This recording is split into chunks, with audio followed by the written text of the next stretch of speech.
आज का जो सेशन ये हम लोग ले रहे हैं इसमें मिराई एसेट की मल्टी कैप फंड इस पर आज हम लोग डिस्कस करने वाले हैं जो कि जिसका एनएफओ ओपन हो चुका है 28 जुलाई को और क्लोज होना है 11 अगस्त 2023 को। रिपर्चेज यानी कि मार्केट वैल्यू पर ये अवेलेबल रहेगा 22 अगस्त 2023 से। ठीक है, अब ये मल्टी कैप फंड क्या है? तो पहला चीज ध्यान देने की चीज है कि मल्टी कैप फंड है ओपन एंडेड है। ओपन एंडेड मतलब अगर मान लेते हैं आप इन्वेस्ट कर रहे हैं आज, ठीक है, 1 लाख रुपए आपने आज लगाया। ओपन एंडेड मतलब यहाँ पर कोई टर्म नहीं है, आप इसको चाहिए तो 1 साल होल्ड कीजिए, 2 साल होल्ड कीजिए, 3 साल होल्ड कीजिए, 5 साल, 10 साल, 15 साल, आपकी इच्छा पे डिपेंड करता है मैक्सिमम कितना समय तक होल्ड कर। तो इस चीज को ध्यान रखना है कि लिमिटेशन कोई भी नहीं है, इनफाइनाइट टर्म तक हम लोग होल्ड कर सकते हैं अपने फंड को, जब तक चाहे हम लोग पैसे को होल्ड कर सकते हैं, पैसा आपका बढ़ता रहेगा। कहाँ का इन्वेस्ट होना है? लार्ज कैप फंड में होगा, मिड कैप फंड में होगा और आपका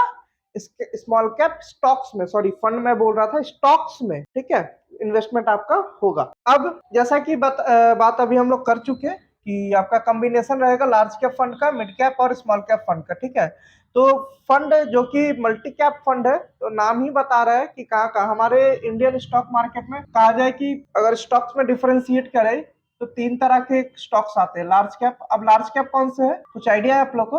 मिड कैप और स्मॉल कैप। लार्ज कैप कौन से, कौन कंपनी से? लाउड, जोर से।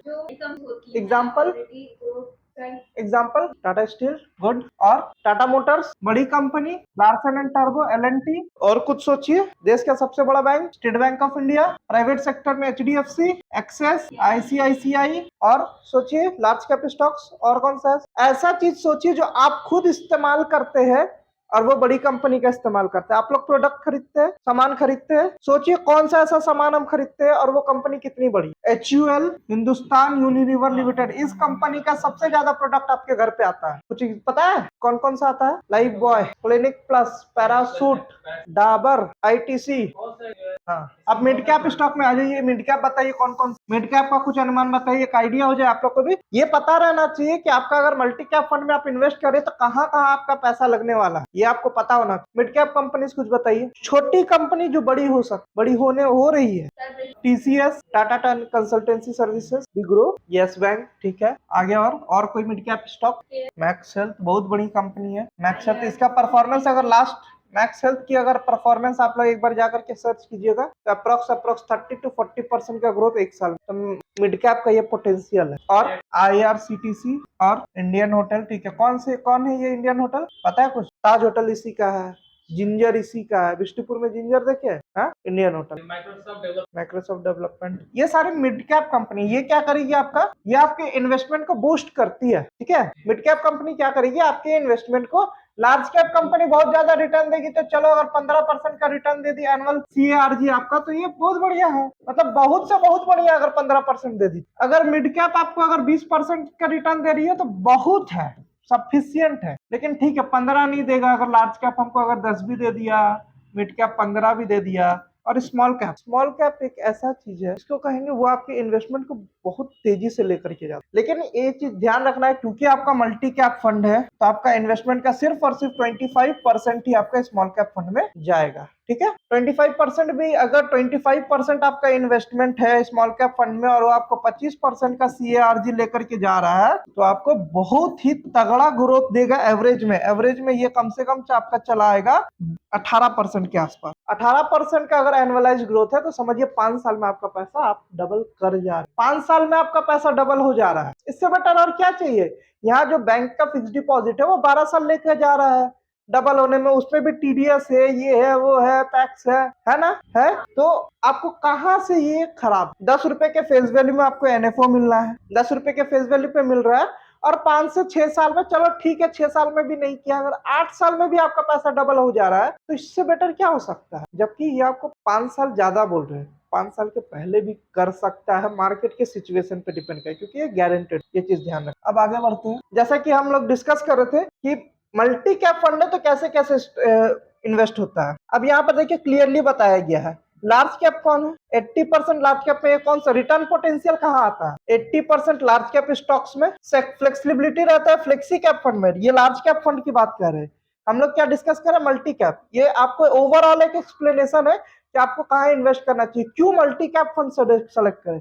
अगर आप लार्ज कैप फंड में इन्वेस्ट करते हैं तो 80% फंड आपका लार्ज कैप फंड में जाता है। फ्लेक्सी कैप फंड या ELSS equity link saving scheme में इन्वेस्ट कर रहे हैं तो उसमें से आपका वो फ्लेक्सिबिलिटी रहता है, वो कहीं भी घुसाएगा, इधर भी घुसा सकता है, इधर भी घुसा सकता है, इधर भी घुसा सकता है।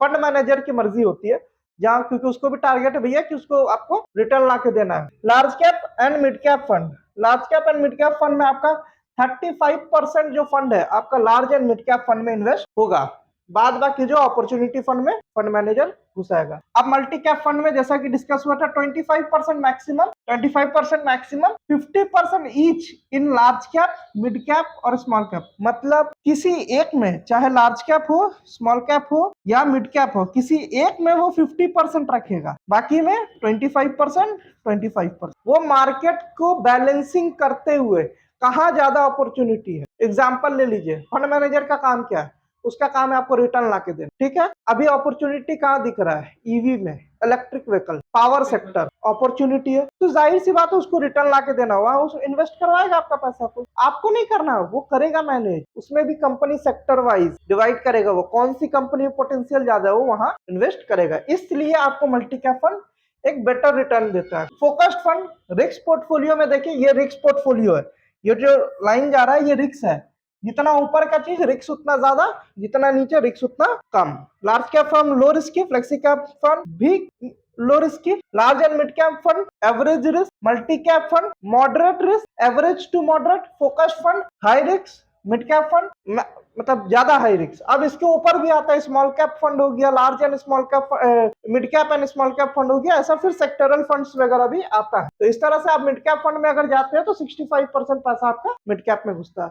तो यहाँ क्या हो रहा है आपका मल्टी कैप फंड में, डाइवर्सिफिकेशन, अलग अलग करने का आपको जरूरत नहीं है, आपका फंड ऑलरेडी डाइवर्सिफाइड है कि 25% आपका लार्ज कैप में जा रहा है, 50% आपका मिड कैप में जा रहा है, 25% स्मॉल कैप में जा रहा है, और उस पर भी फंड मैनेजर इसको स्विच कर रहा है जब जरूरत पड़ा, जैसा एडजस्टमेंट कर रहा है। अब क्यों मल्टी कैप फंड क्या डिलीवर करेगा आपको, लॉन्ग टर्म गोल्स को आपका जस्टिफाई करेगा, लंबे समय में आपके लिए आप इन्वेस्ट करेंगे, आपको बढ़िया रिटर्न ला करके वो देगा। बॉटम अप्रोच है, ठीक है, कि फंड मैनेजर को ये बताया गया हुआ है, उसको ये डायरेक्शन है कि भैया जहां बॉटम मिले, जाहिर सी बात है अगर मान लेते हैं मार्केट डाउन है, आप वहां इन्वेस्ट कर लिए तो समय पर आपको प्रॉफिट होगा, ज्यादा होगा। कोविड के वक्त मार्केट गिरा, अब यहाँ आपने इन्वेस्ट किया, फिर मार्केट बढ़ा, फायदा किसको होगा, जो यहाँ था उसको, यहाँ जो यहाँ घुसा उसको, जो नीचे घुसका उसको ज्यादा प्रॉफिट होगा, सस्ता में जो खरीदेगा उसको प्रॉफिट होगा।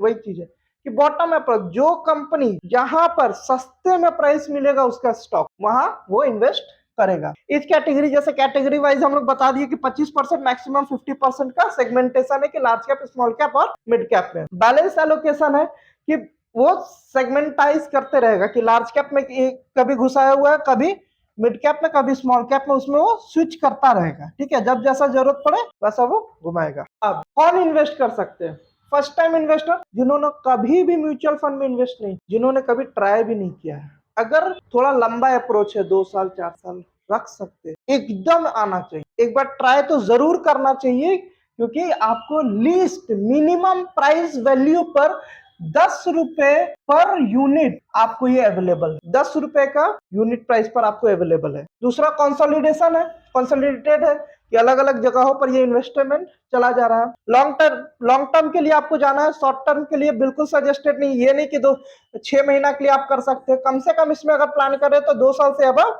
और अगर एक प्रोफेशनल आपको बता रहा है तो 5 साल कम से कम रखिए, आपको वो रिटर्न मिलेगा जो आप उम्मीद नहीं, ठीक है। पार्टिसिपेशन की अगर बात करें तो हर सेगमेंट, हर जगह ये पार्टिसिपेट कर रहा है, लार्ज कैप में भी, स्मॉल कैप में भी और मिड कैप में भी। अब ये हम लोग देख चुके हैं कि लार्ज कैप में 25%, स्मॉल कैप में 25%, मिड कैप में 25%, और टैक्टिकल देखेगा, टैक्टिकल मतलब फंड मैनेजर देखेगा कि कहाँ अपॉर्चुनिटी है, लार्ज कैप में है कि मिड कैप में है कि स्मॉल कैप में है। ये जो 25% पोर्शन जो बच रहा है उसको अपॉर्चुनिटी देखते हुए फंड मैनेजर इन्वेस्ट करेगा। फंड मैनेजर कौन है, अनिकेत जैन जी फंड मैनेजर है, वो मिराई एसेट के मिड कैप फंड को मैनेज करे जब से वो शुरू हुआ है। मिराई एसेट के इमर्जिंग ब्लू चिप फंड को मैनेज करे 31 जनवरी 2019 से, और Mirae asset great consumer fund को मैनेज करे 2016 से। अब ये क्यों बता रहे आपको, ये बता रहे इसलिए कि आप एक बार जाइए गूगल में सर्च कीजिए कि Mirae asset mid cap fund का फंड परफॉर्मेंस कैसा है, वो कैसा रिटर्न दे रहा है। जी